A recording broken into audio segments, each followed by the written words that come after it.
Ni amarira y'agahinda, intimba ndetse n'ishavu ndetse n'agahinda gakomeye cyane yumvikanye mu karere ka Rwamagana. Ni nyuma y'uko umwana akubise akagirwa intere n'umuyobozi ukomeye abifashijwemo n'ushinzwe umutekano.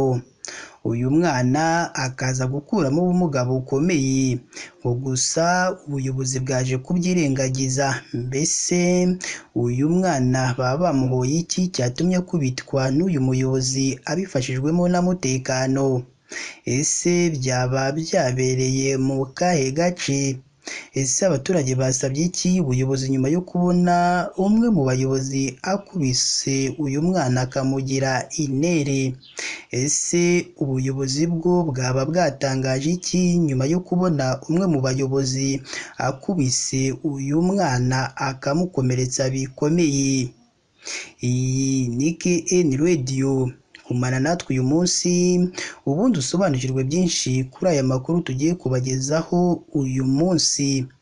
Niba ari ubwa mbere udusuye, ndakwinginze jya munsi y'iyi nkuru urabona ijambo subscribe cyangwa se abone, ntutukandaho n'akazugira kaza nako uhita ugakandaho. Icyo gihe uzaba ushimangiye yuko ugiye kujya uba uwa mbere mu kubona amakuru meza ya KN Radio tugenda tubagezaho umunsi ku wundi. Reka twitse gatoya ubundi tuze tukubwira byinshi kuri iyi nkuru mbi cyane kandi inababaje yumvikanye muri aka karere ka Rwamagana.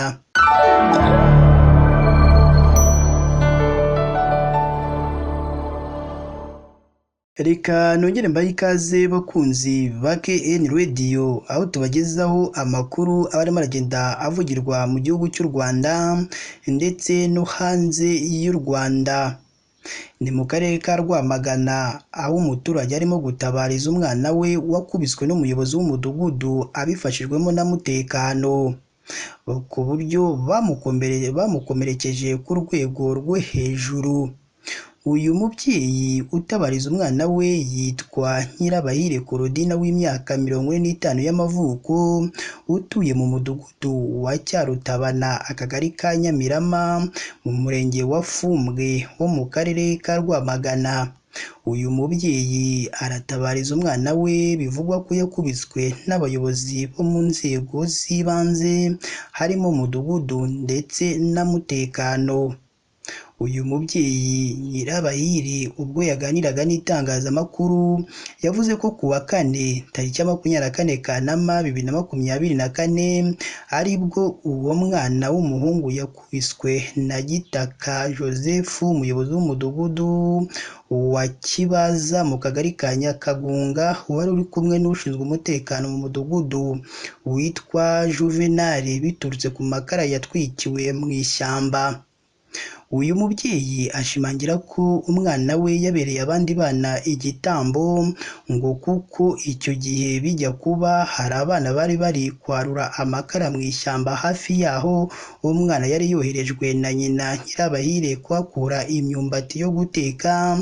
Noneho ngo umwana yabona abana barura amakara birutse kubera kwikanga abayobozi, ngo kuko bakundaga kuhanyura cyane, bituma areka gukura imyumbati ahubwo ajya kuyora iya makara muri wa mufuka, kugeza ubwo abo bayobozi bahamusanze ubundi bakamukubita kakahava, bikaza no kumukururira ubumuga.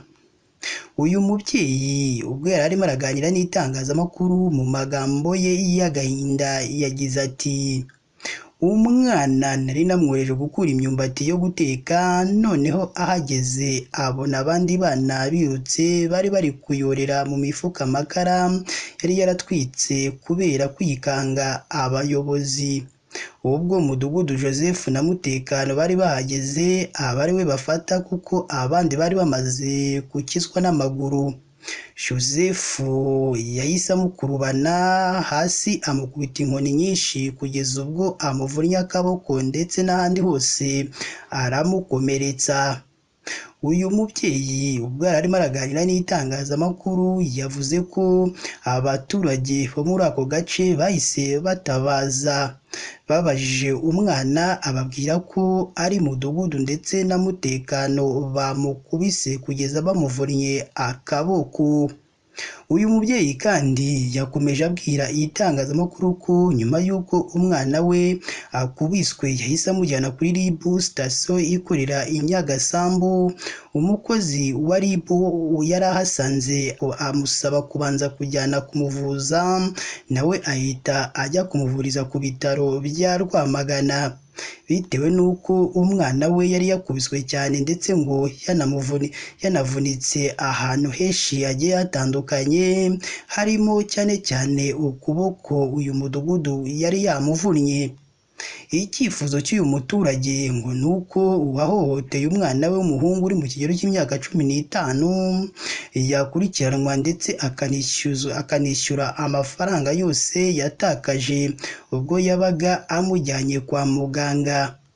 Ubwo twakoraga iyi nkuru ku murongo wa telefone twabajije umuyobozi w'akarere ka Rwamagana Bwana Mbonyumuvunyi Rajabu niba iki kibazo umuturage afite ubuyobozi bukizi, maze avuga ko ntacyo bazi, cyakora ku bufatanye n'urwego rw'igihugu rw'ubugenzacyaha RIB ubuyobozi bugiye kugikurikirana ndetse hakorwe n'iperereza kuri icyo cyaha.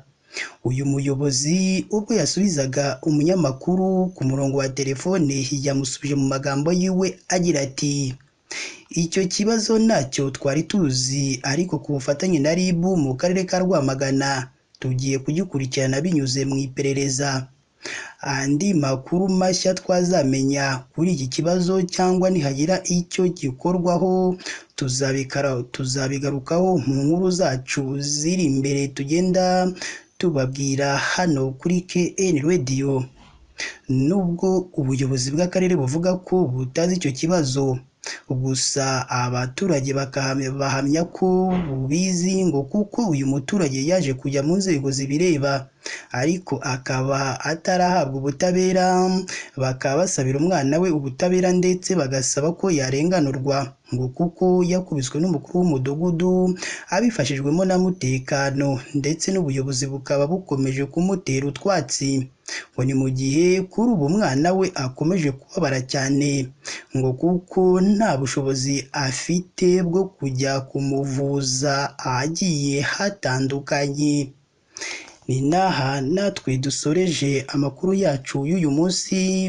Niba ari ubwa mbere udusuye, jya munsi y'iyi nkuru urabona ijambo subscribe cyangwa sabone, utukandaho n'akazogera kaza nako ntugasige nako tugakandaho.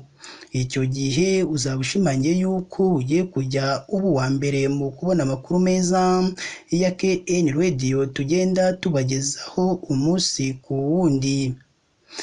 Reka tubifurize kugira umunsi mwiza kandi Imana igikomeza ibane namwe umunsi ku wundi.